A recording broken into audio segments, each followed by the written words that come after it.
In the United States recently, there's been a huge increase in economic inequality. Income inequality has increased, so some people are making a lot lower, minimum wage or less. There's a person here that talked about making $2 a day or less.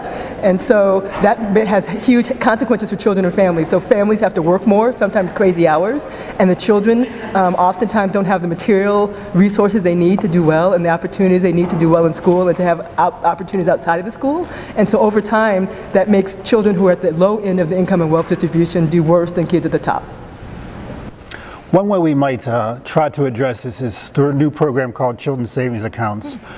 Children's Savings Accounts allow families, sometimes they come with an initial deposit of $500, in between $25 and $500.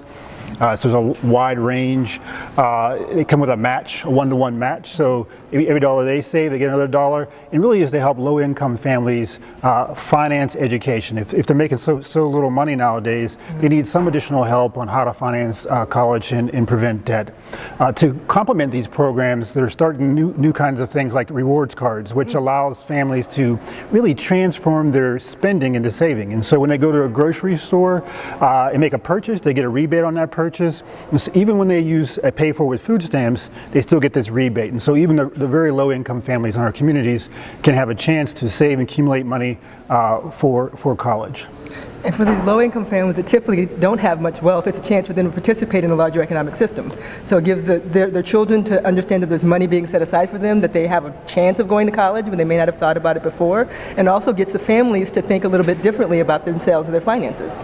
And there's a good amount of evidence now through randomized controlled trials, which sounds like a big term, but is our most sophisticated way of kind of looking at a problem and getting good data on it. And so there's evidence now through randomized controlled trials that having these accounts actually improve kids' expectations, but also parents' expectations for college. And so speaking to what you said, these programs are a good way not only to provide cash and money for school, but also to develop things like social emotional development, parents' expectations, kids' expectations, and these kinds of things to help them be better equipped for college when that time comes.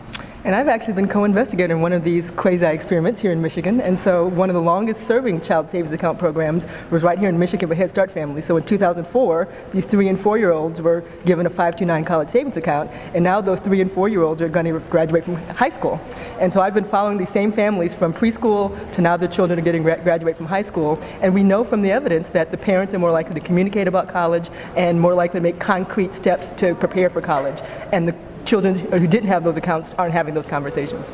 Absolutely, and we're doing some research in Maine on theirs, and we found similar kinds of results. And what's interesting, though, is that many of the families say in the kind of the qualitative interviews that they would not have started thinking about or planning for college as early as they did if they didn't have these savings accounts. And so not only are they thinking about it when most people think about it in 10th grade or 11th grade, but they're beginning to think about it very early on. And this has importance for preparing kids for college, but then also asset accumulation. Right. If they start saving early on, these amounts of monies will build and build, and they'll have far more in the end, even if they're saving small amounts of money. Exactly.